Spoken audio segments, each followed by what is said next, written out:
I should have noticed the way she held the keys. The landlord did not hand them to me like a welcome. She dropped them into my palm like evidence. One for the gate, one for my door, and one she refused to name. She pointed down the corridor without looking at it. Her voice lowered, and for a second she sounded less like a landlord and more like someone asking for forgiveness. Please, don't use that key. The flat was cheap because the corridor was wrong. In daylight, the last door looked 5 steps away. After midnight, it took 12 steps to reach. I counted because I wanted to prove I was imagining it. On the 5th night, the end door began breathing. Not knocking, not scratching, breathing. Slow enough that my own lungs started matching it.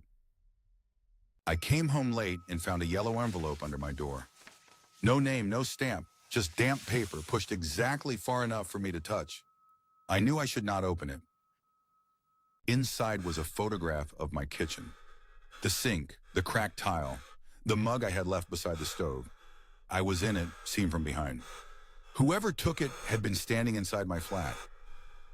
The end door was open when I looked up. Only 1 inch. But from that inch came air colder than the stairwell, and the smell of dust that had been waiting for years. I told myself it was a prank.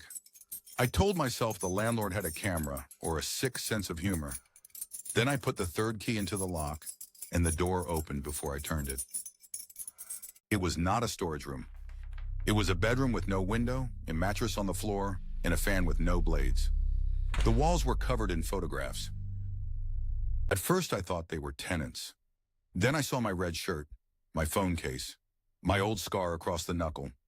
Every photograph was me, sleeping, eating, standing exactly where I stood. Some photographs had not happened yet.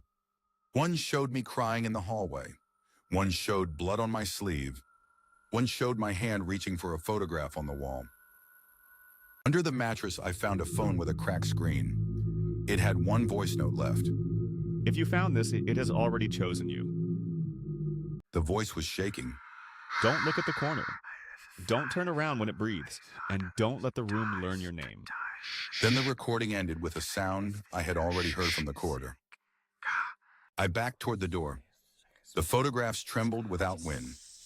Then something in the room whispered my name in the landlord's voice. The last photograph was pinned alone. It showed the room from behind me. In the picture, I was staring at the wall, and something tall was standing where I was too afraid to look. I did not turn around. I ran. The hallway stretched so far, my own door looked painted onto the wall. Behind me, bare feet followed slowly. At sunrise, the landlord came back. She saw the sofa I had pushed against the door, the knife in my hand, and the way I could not stop looking at the hallway. You opened it. I asked her what was in that room. She looked older than she had the day before. It's not in the room. It's waiting for someone to look. I looked past her. The storage room door was gone. In its place was my door. Same number, same scratches, same cheap brass handle. The landlord stepped backward. I'm sorry. She said it like someone who had said it before.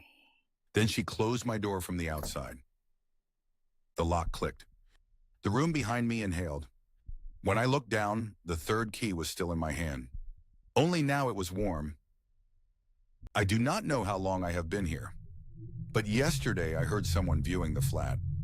A young man laughed in the hallway. The landlord told him there were 3 keys. And from behind my door, I heard myself breathing.